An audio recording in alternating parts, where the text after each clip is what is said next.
Bonjour à tous, voici la vidéo concernant le chapitre C4, modélisation macroscopique de l'évolution d'un système. En fait, nous allons parler ici de la cinétique des réactions chimiques, c'est-à-dire de la vitesse des réactions chimiques. Donc nous reprenons les points importants du cours. Alors nous allons commencer par parler donc de, comme je vous l'ai dit, de la cinétique chimique, c'est-à-dire de l'étude de l'évolution au cours du temps des transformations chimiques. On dit d'une transformation qu'elle est rapide si elle semble achevée dès que ces réactifs rentrent en contact les uns avec les autres, ou alors une transformation chimique est lente s'il est possible de suivre l'évolution de la disparition soit des réactifs, soit de l'apparition des produits à l'œil nu. Quelques exemples de transformations chimiques lentes, comme le mûrissement d'un fruit, la formation de la rouille, la décomposition de l'eau oxygénée, et bien sûr, il y en a beaucoup d'autres.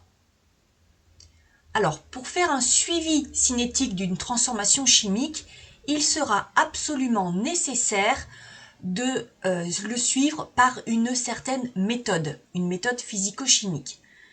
Donc, par exemple, il va falloir utiliser une grandeur physique qui soit mesurable pour permettre de suivre l'évolution de la concentration d'un réactif ou d'un produit au cours de la réaction et d'en déduire la vitesse d'apparition de ce produit ou de disparition du réactif. Alors, quelles sont les méthodes que l'on va pouvoir utiliser ? Eh bien, si c'est une espèce colorée que l'on veut suivre, on peut le suivre par suivi spectrophotométrique.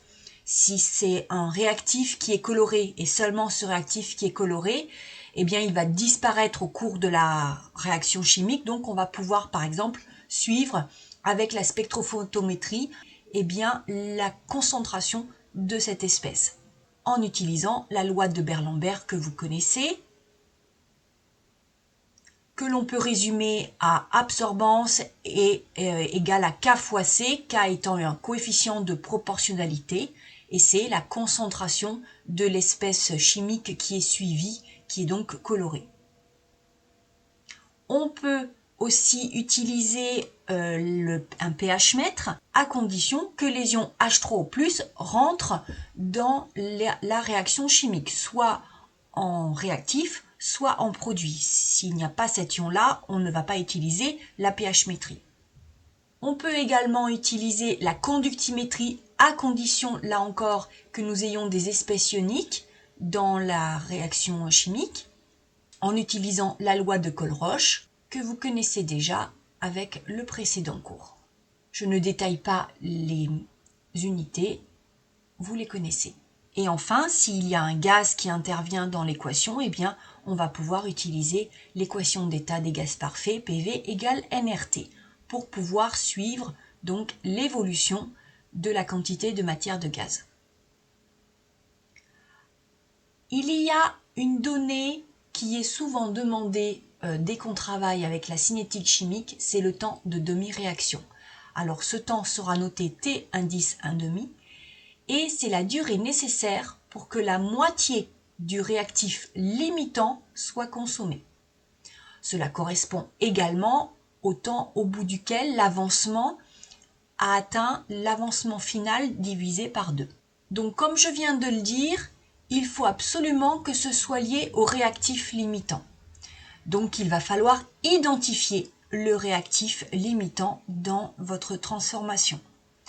Et du coup, à T1,5, eh bien la concentration dans ce réactif limitant sera égale à la concentration initiale divisée par 2. Tout est lié en fait. Mais attention, cela ne fonctionne qu'avec le réactif limitant. Exemple ici, vous avez donc un réactif A qui intervient dans l'équation. C'est un réactif, donc sa concentration va diminuer au cours du temps puisque ce réactif est consommé. Eh bien, lorsque la concentration de ce réactif se trouve être égale à la concentration initiale divisée par 2, ici, eh bien, au niveau des abscisses, on peut lire la valeur du temps de demi-réaction. Et si on change la concentration initiale tout en gardant bien sûr la même équation chimique, eh bien le temps de demi-réaction reste identique, quelle que soit la quantité initiale du réactif A présent dans le mélange. Si nous suivons l'évolution temporelle, cette fois-ci, non pas de la concentration des réactifs, mais d'un produit. Alors la courbe aura toujours cette allure ici, c'est-à-dire elle va tendre vers une asymptote horizontale lorsque la quantité de matière et donc la concentration en produit P devient constante, alors on a atteint l'état final. Pour connaître le temps de demi-vie, cette fois-ci, on regarde la valeur de la concentration finale grâce à cette asymptote et on divise par 2, on reporte sur l'axe des abscisses et on lit T1,5. Et donc, à T égale T1,5, la concentration en produit sera égale à la concentration finale divisée par 2. Faites cet exercice et on se retrouve pour la correction. On vous dit qu'on a tracé l'évolution en fonction du temps des concentrations d'un mélange réactionnel formé par des ions fer-2 et des ions argent. Au cours de cette équation, on vous la donne ici, l'équation, on vous dit que le fer est en excès. Alors, vous visualisez ici la concentration en ion Ag+. Vous voyez qu'elle décroît, c'est normal, puisque c'est un réactif. Et nous visualisons ici la concentration en Fe2+, qui augmente, c'est normal, puisque c'est un produit.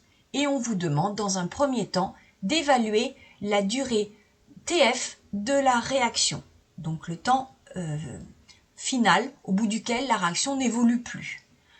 Puisque le fer est en excès, c'est l'ion argent qui est le réactif limitant.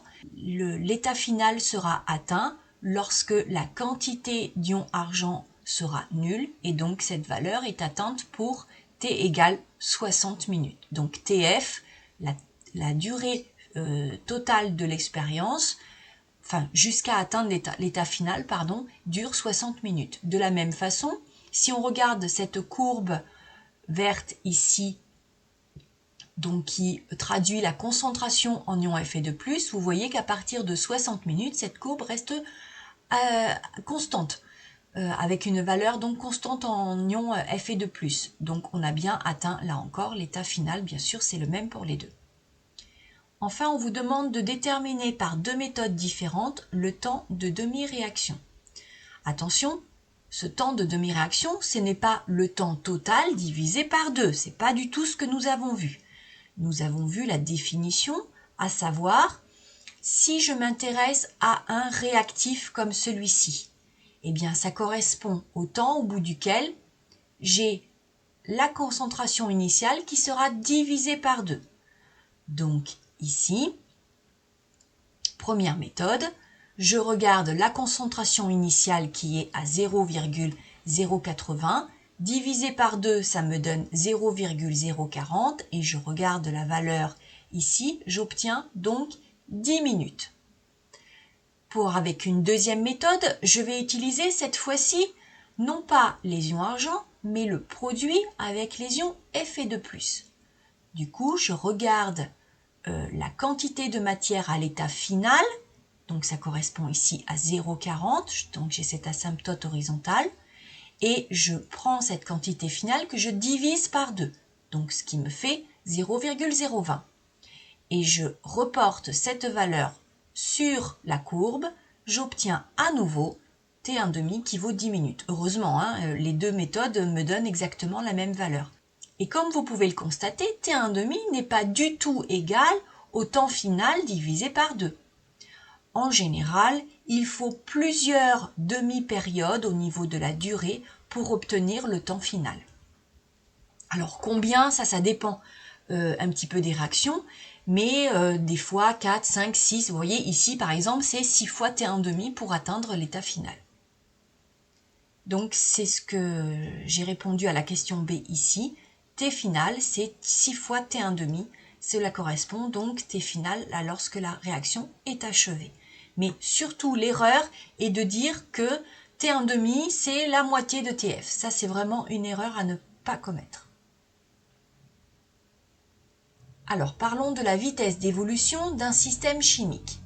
Donc, c'est le taux de variation de la concentration soit des réactifs, soit des produits au cours de la transformation. Alors, la vitesse volumique d'apparition d'un produit correspond à la variation de cette concentration sur un temps donné. Si je fais en sorte que delta t soit le plus petit possible, eh bien en fait cela correspond à la pente de la tangente à la courbe en un point. Et si delta t tend vers 0, eh bien ce delta p sur delta t correspond en fait à la dérivée de la concentration de cette espèce chimique par rapport au temps. Comme la fonction est croissante, eh bien, vous aurez toujours une pente qui sera positive. Du coup, le signe ici sera toujours un plus. Une vitesse sera toujours positive. À présent, si je m'intéresse à la vitesse volumique, cette fois-ci de disparition d'un réactif. Alors, la courbe qui représente les variations de la concentration du réactif au cours du temps, c'est celle-ci. En effet, le réactif disparaît, donc sa quantité diminue au cours du temps, donc la concentration diminue. Là encore, la vitesse volumique de disparition du réactif correspond à la variation de la concentration sur un temps donné. Mais si je fais en sorte que le delta t soit le plus petit possible, bien en fait cela correspond à la pente de la tangente à la courbe. Mais comme cette courbe est décroissante, cette pente sera négative. Donc pour faire en sorte qu'on ait une vitesse positive, eh bien on va mettre un moins devant cette relation pour pouvoir avoir une vitesse positive. Et lorsque delta t tend vers 0, c'est-à-dire le plus petit possible, eh bien cela correspond à une fonction mathématique que vous avez vue, qui est donc la dérivée. Attention au signe négatif qu'il faut placer ici, de façon à avoir une valeur positive de la vitesse de disparition du réactif.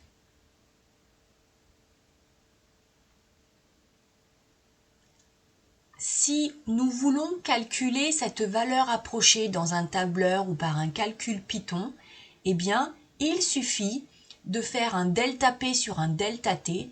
On va prendre la concentration au temps I plus 1 moins la concentration au temps I divisé par la différence entre les deux instants, TI plus 1 et TI. Et ainsi, on va pouvoir faire des calculs en valeur approchée pour calculer la vitesse d'apparition. Bien, vous essayez de faire cet exercice et on se retrouve pour la correction. On trace l'évolution temporelle de la concentration en diode. Donc vous avez ici la concentration en diode au cours du temps lors d'une réaction entre des ions iodures et le peroxyde d'hydrogène. On vous écrit l'équation. Donc on a bien une quantité et une concentration qui augmentent au cours du temps, donc ça correspond bien à un produit. Et on vous demande de déterminer graphiquement les vitesses volumiques d'apparition du diode à t égale 0 minutes puis à 10 minutes. Et enfin, on vous demande de conclure. Alors, la méthode est la suivante.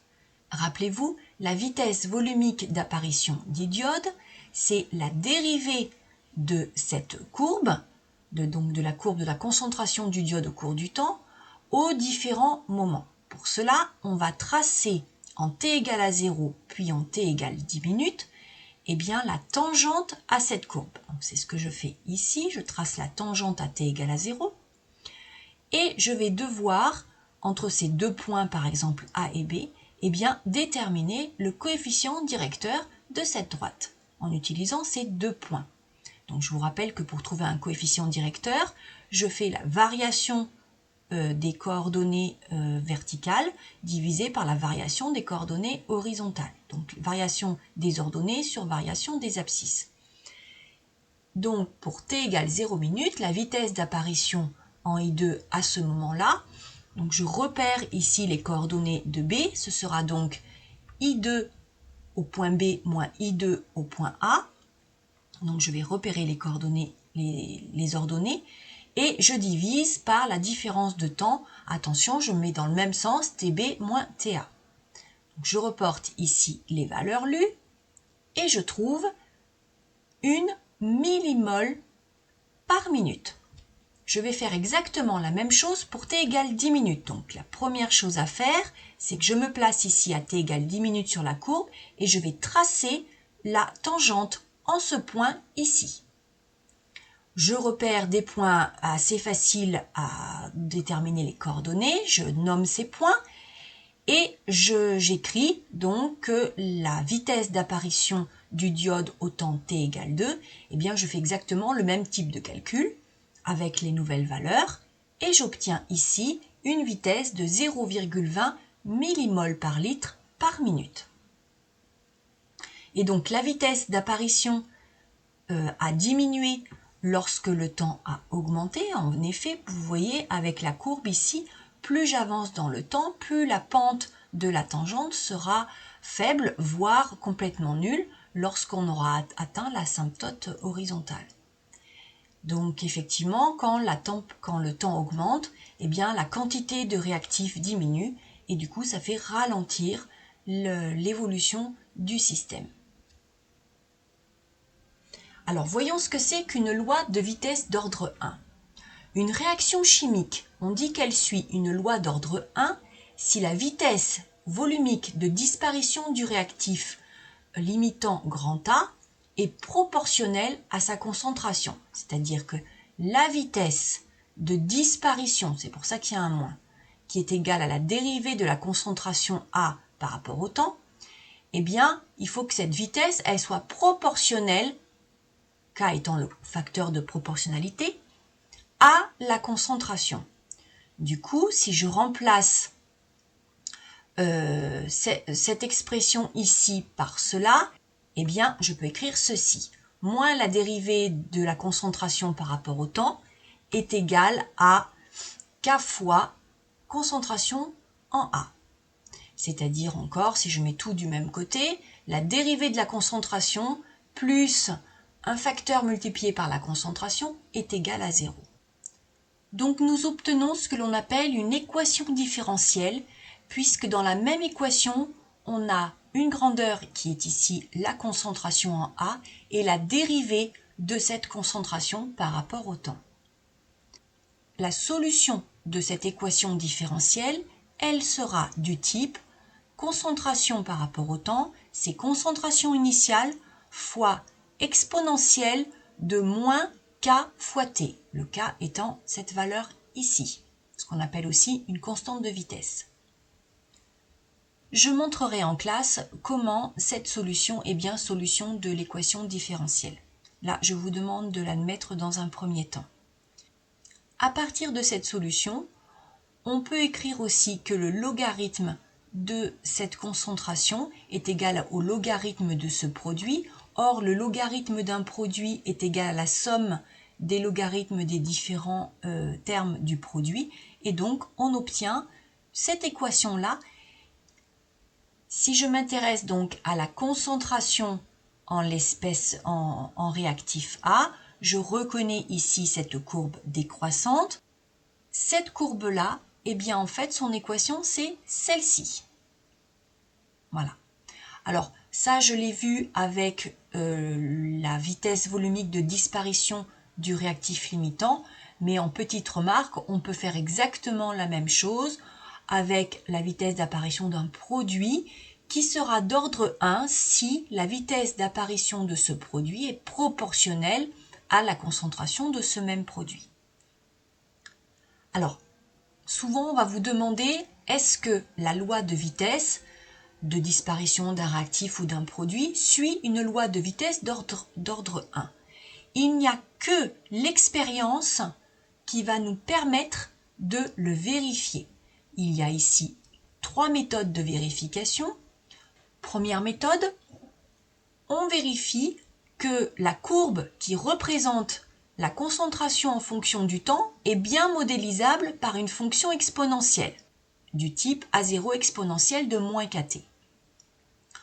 Autre possibilité, je trace le logarithme avec un logiciel de cette concentration et je et je la trace en fonction du temps et je vérifie que j'ai bien une fonction affine.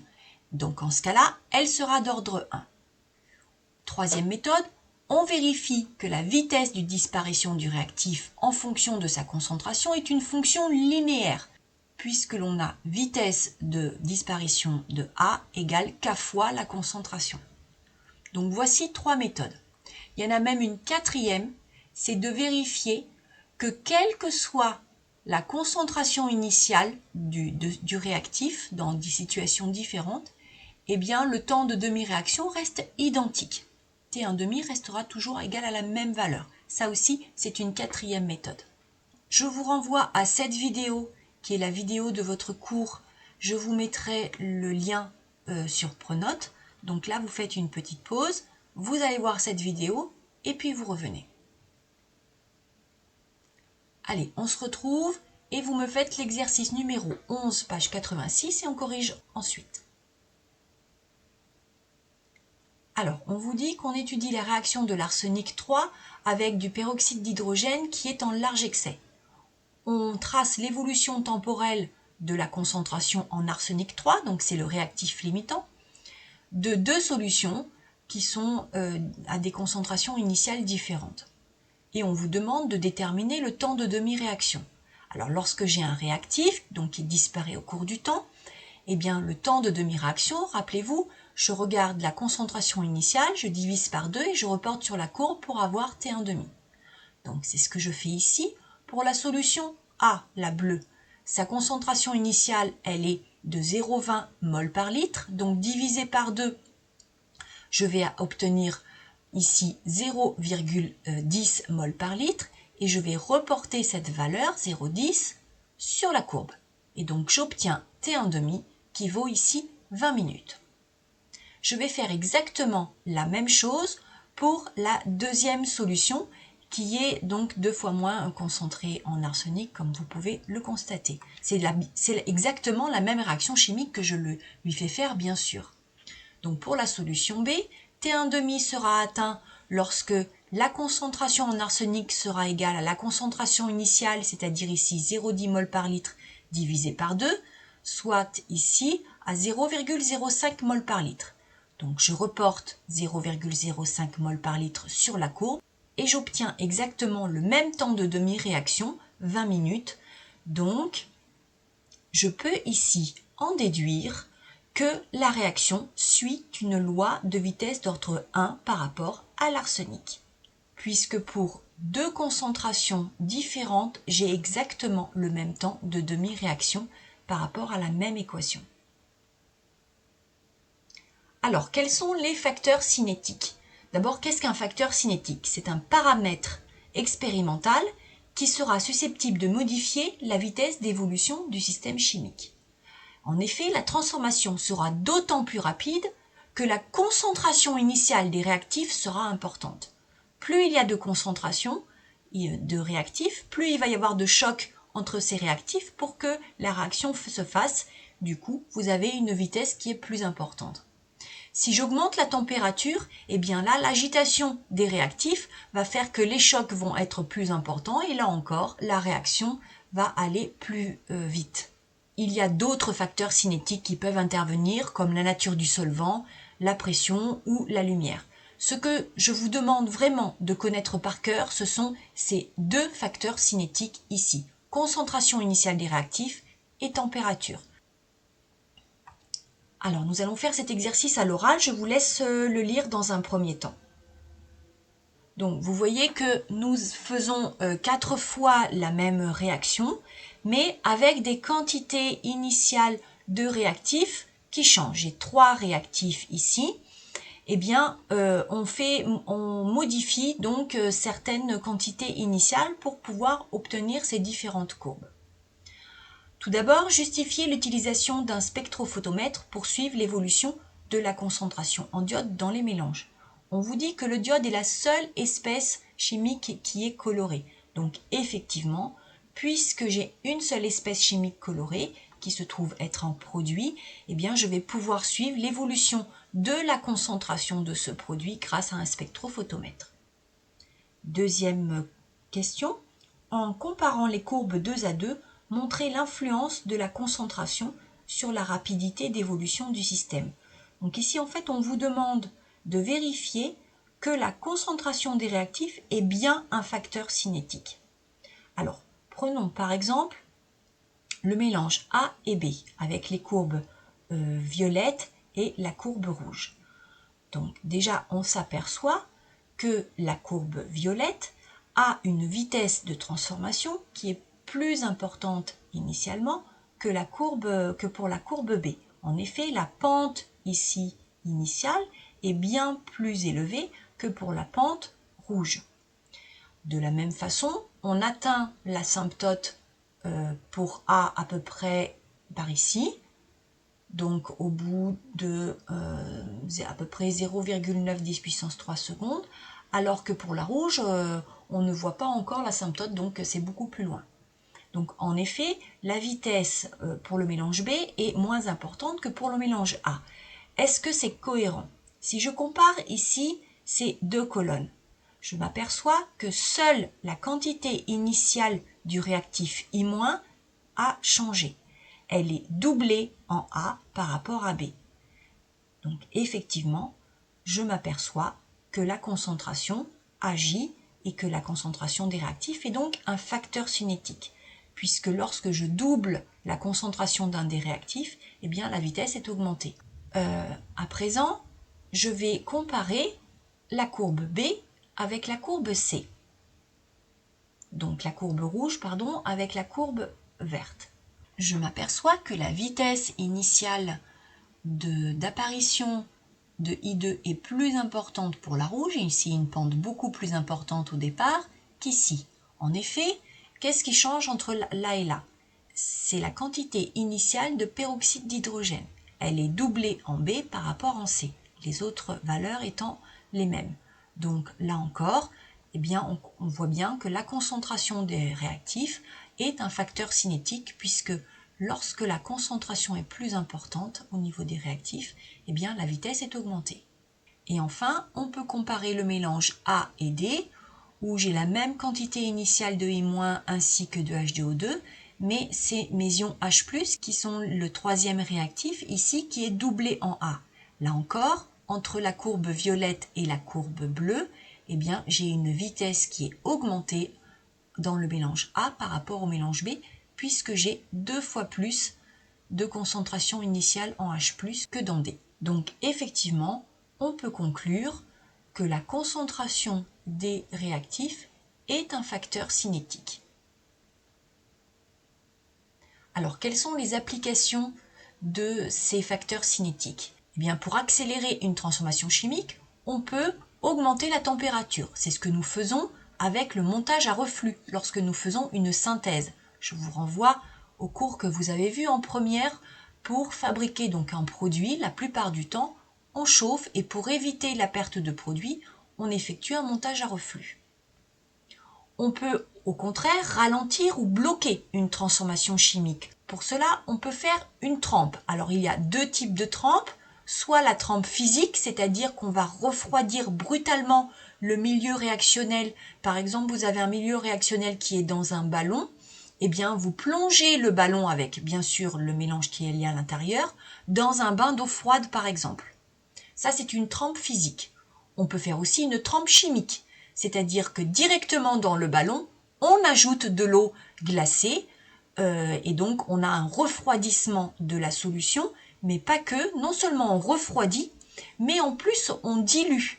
Donc si on dilue, la concentration diminue des réactifs s'il en reste, et cela permet de diminuer, voire d'arrêter momentanément la réaction chimique. C'est ce que nous faisons aussi par exemple lorsque nous mettons des aliments au congélateur.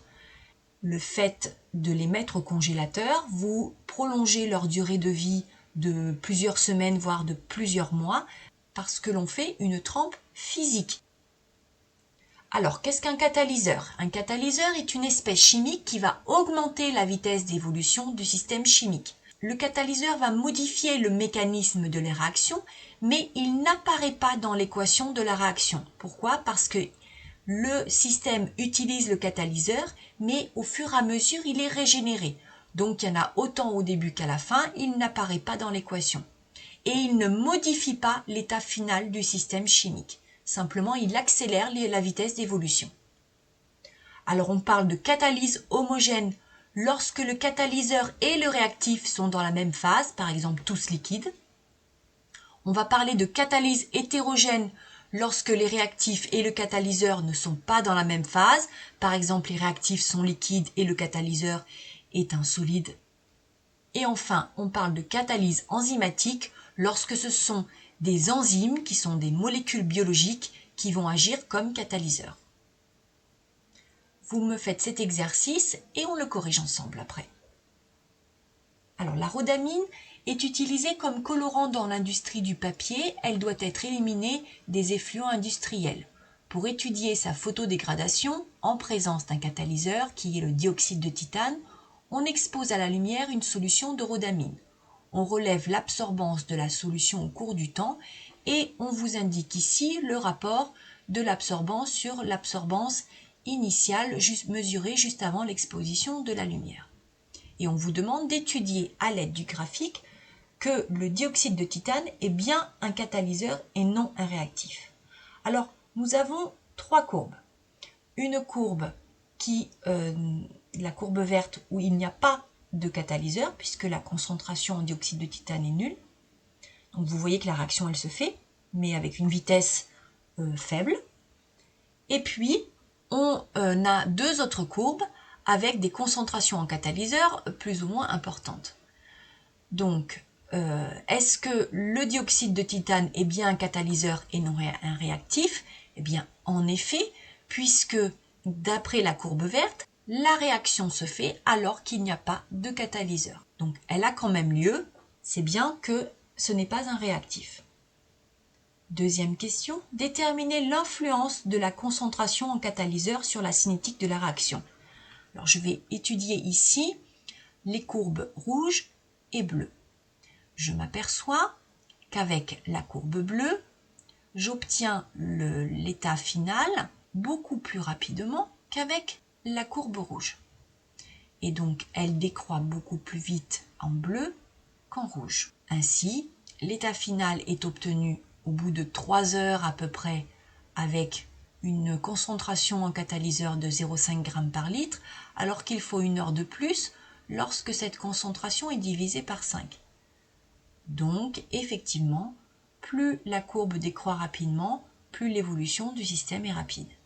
Donc, quand on augmente la concentration du catalyseur, eh bien, on obtient une vitesse plus importante d'évolution du système. Voilà, c'est terminé. J'espère que vous avez bien compris. N'hésitez pas à noter vos questions sur un bloc-notes pour me les poser au prochain cours. À bientôt.